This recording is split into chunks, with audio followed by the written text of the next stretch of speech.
All praises to Yahweh Ba'ashem Yahweh Shai Ba'ashem Rachak Double honors to the apostles and elders of Great Millstone. Shalom, salutations to the hopeful elect that's fighting a good fight of faith and truth and sincerity and wholeheartedly. Shalom unto the Akwath, which is the women believers. Shalom unto you.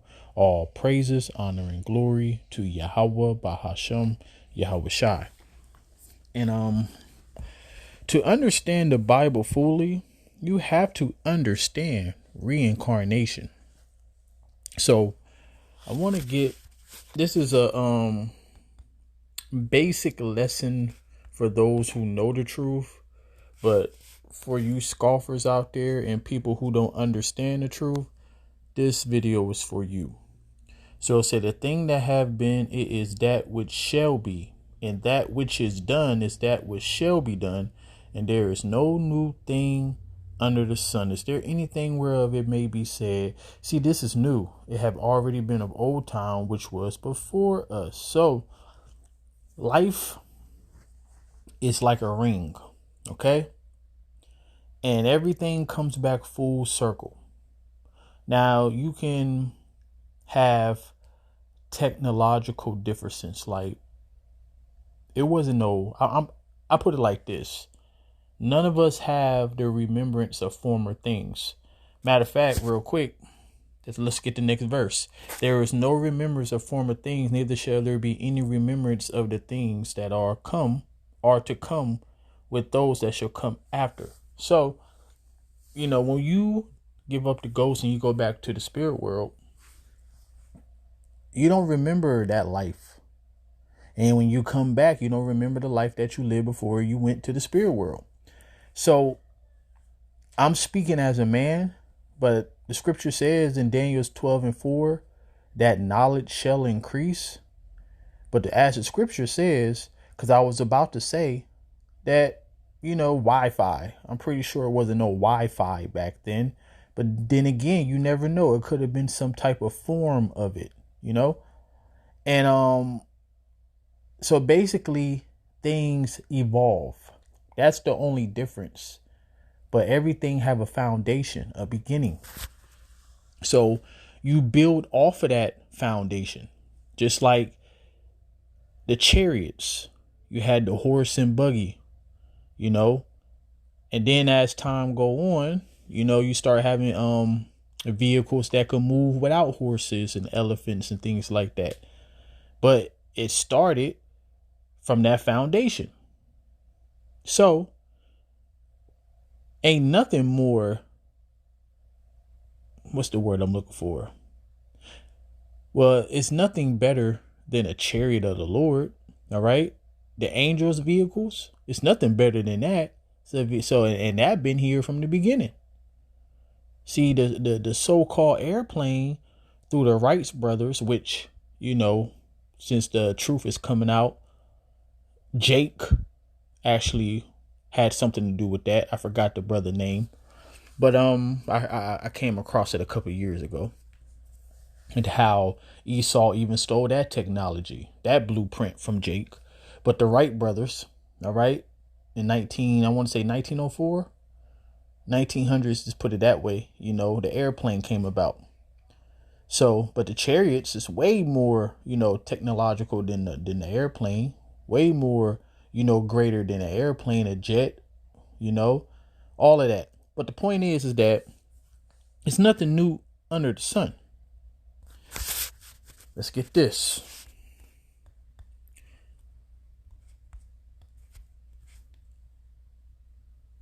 It said that which have been is now. See?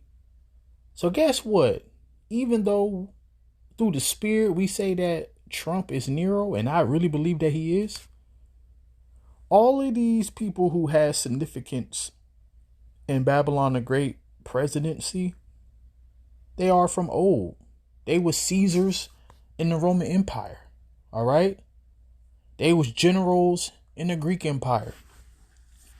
So they was kings and all of that. All of these spirits is back. And, that should give you an understanding of why we say the things that we say, like Babylon the Great. all the prophets was doing was trying to compare something that the Lord was showing them in the future of what was going on in their time. So America is just like Babylon. But here's the thing about America. It literally assimilated all the kingdoms of old into one. That's why in the scriptures, America have a lot of code names. You got the land of Nimrod, that's Micah 5 and 6. A whole bunch of times that the Syria, all right, Babylon the Great, Babylon, all right, the land of Uz, Basra, Egypt, Sodom. You know what I'm saying? It's all of this in one. But you have to ask, why is the Lord, giving the spirit to the prophets? He give the vision to the prophets speak it out loud, the scribes write it down. Why is the book written this way? Number one is a mystery. But the point is that which have been is now, and that which is to be have already been, including you. And this is reason why I want to make the lesson. Now, in the highways and byways, I mentioned it like a real quick point. Like, when you think that somebody innocent died, because that could have been a loved one, somebody that you was close to, somebody that you grew up with, person, like say it was one of your friends who went out to the club that night and the club got shot up and a couple people died, and it could have been your friend, your family, in that club that night. That's judgment. And you might look at that person like he or she was just a good young woman, young man. They went to school. They could be in college. You know what I'm saying? They could be in college, but they he was a college grad. He ain't bothered nobody. Wrong place at the wrong time. That's what y'all think. No, he was at the right place, or she was at the right place at the right time. Whoever perished being innocent, and whenever were the righteous cut off. Job 4 and 7. Now, the point is, you still have people who stumble at reincarnation. Because when things like that happen, people blame God. Why would God do that? Why would God take my baby away? But you don't understand that baby was here before. And he or she is wicked. As a scripture that I already quoted in Job 4 and 7. Nobody perished being innocent, man. So when they say that they have already been in the Most High require that which is past, the Lord require that which is past. That means that the Lord don't forget. And here's, matter of fact, it's a great scripture to back up that scripture. The Lord required that which is past, right? What the hell? Salakia, there's somebody out here just hysterically laughing. Hold on. That sound like...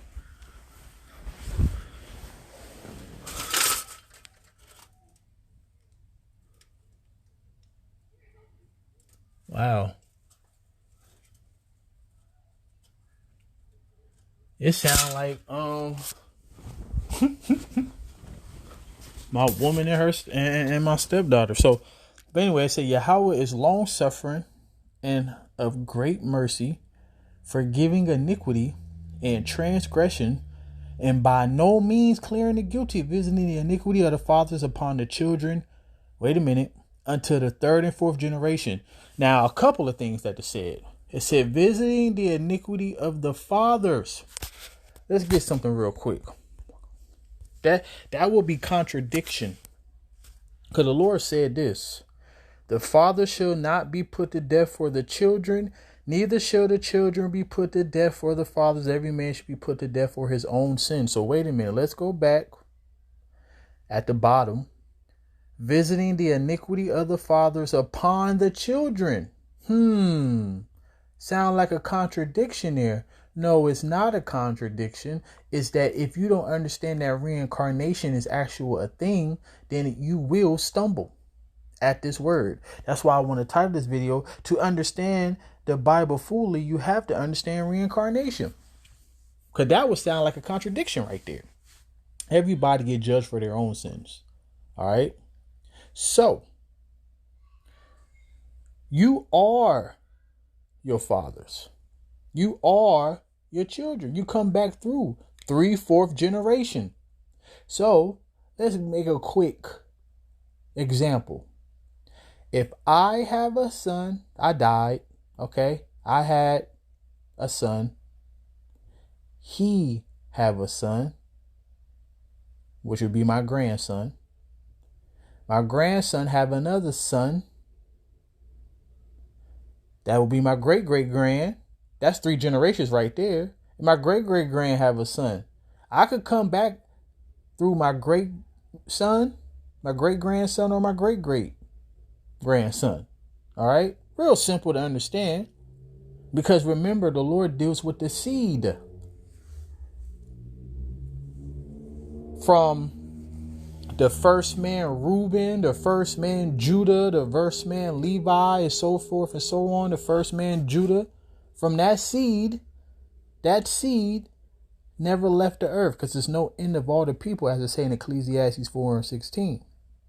All right.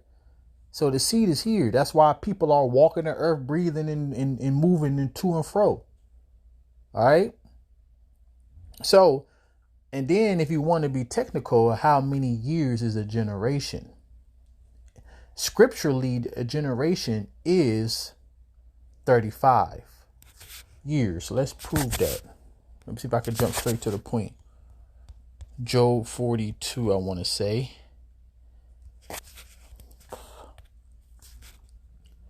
So yeah, after this lived Job 140 years, and he saw his sons, even 4 generations. So Job died old and a full of days. All right. So 140 years. Now, it said that he saw his sons. He saw his sons, even 4 generations, right? So now you have to do 140 divided by 4. And you would get 35. 35 plus 35 is 70. 35 plus 35 is 70. And you would get 140. Okay? So, scripturally, generations is 35 years. Which, if it's scripturally, that's what the hell a generation is. So, let's continue. Lessons within lessons. And just want to make a quick reincarnation. It's so many reincarnation scriptures, but I just want to make this one. But go thou your way to the MB. This is the Lord talking, Yahweh talking to Daniel. But go thy way to the MB, for you shall rest and stand in your lot, which is your destiny from the Lord. All right. What you going to be, what you going to do at the end of days. We all know that Daniel died. So what is this talking about? Now, through the Spirit, the apostles and elders of Great Millstone, the Lord said the same thing to Apostle John. Let's get that account. And this is why we think that Daniel and Apostle John is the same person. And I can't really say that's what we think. I've heard people come to that conclusion. It's not a doctrine that we teach. That's something spiritual that's among ourselves, But it have been mentioned before if you've been around long enough. But just jump straight to the point. Nah. Let me see. Let's do it like this. And the voice which I heard from heaven spake unto me again and said, go and take the little book which is open in your hand, open in the hand of the angel which standeth upon the sea and upon the earth. And I went unto the angel and said unto him, give me the little book. And he said unto me, take it, eat it up, and shall make your belly bitter. Now, one thing about this truth, once you swallow it and digest it, that's when it get bitter. But as it says, but it shall be sweet it should be sweet as honey in your mouth, right? So you out there, no matter of fact, when you first learn the truth, right? You telling everybody you an Israelite, you a children of the Lord, you telling them what tribe you from, you got some dignity about yourself because your whole life you've been called black and you feel like you inferior because let's be real. The history that you learned about yourself in school, that you was a slave. Okay. You was in Africa swinging on trees and shit. And they came over here. They brought you from Africa and made you civilized. You seen all the slavery movies. You seen, the documentaries of the Civil Rights Act. You seen it getting sprayed by hoses and sick dogs on and all that. You seen all the oppression that we've been through. So in your subconscious, you look at yourself as inferior. So yeah, when you come across this truth, yeah, it's sweet in your mouth. But then the straight gate come when thou comest to the Lord, prepare thyself for temptation. That's what the scripture is talking about. And he said unto me, now this is the same thing in Daniel, right? And he said unto me, you must prophesy again before many peoples and nations and tongues and kings. So he did it as the apostle John. And then he did it again. All right. That means that Apostle John is here. Or he could have been one of the elders of the one West that went back to the spirit world. Obviously, the point is that he prophesied again. Whether he's here right now or he in the spirit world, he prophesied again. Now, to make another quick point, considering John the Baptist, is that John 17? I want to say it might be Matthew 17. I think it's Matthew 17. Because John 17 is the prayer. I just want to get straight to the point. Yeah, as the preacher said, this man, this is my beloved son. The several fell on their face. Yahshua came and picked it up, and they came charging. And the disciples that was saying, okay.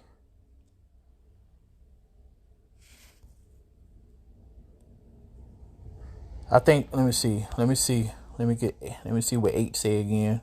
And they had lifted up their eyes and saw no man save Yahushua only. Okay. And as they came down from the mountain, Yahushua charged them, saying, tell the vision of no man until the Son of Man be risen. So in the beginning of this chapter, you should know the story. The Most High said, this is my son who I'm well, pleased. And hear ye him. Okay. But the Lord gave him a Project Bluebeam vision of Yahushua, Moses, and Elijah. All right. So anyways, it said, verse 10, and his disciples asked him, saying, why then say the scribe that Elias must first come? And Yahushua answered and said unto them, Elias truly shall first come and restore all things. But I say unto you that Elias is come already, and they knew him not, but have done unto him whatsoever they listed. Likewise shall they also, the Son of Man, suffer of them. Then the disciples understood that he spake unto them of John the Baptist. So Elijah is John the Baptist. He came back. He rolled out the red carpet. Goodness gracious. He rolled out the red carpet for Yahushua. All right. He the one that baptized Yahushua. He was already having his ministry happening before Yahushua went on his ministry. All right. So, yeah. So this is just a little quick, and there's so many other examples, but I just wanted just to point out that reincarnation is real. And you will actually have more understanding if you can't understand the Bible without knowing reincarnation. You will stumble at these things. All right. You will stumble at prophecy, and you would take everything literally for face value. When you read about Babylon, when you read about Assyria, when you read about Sodom, Egypt, and stuff like that. So, all praises to Yahweh Ba'ashem Yahweh Shai. Hopefully this video is edifying, and Shalom.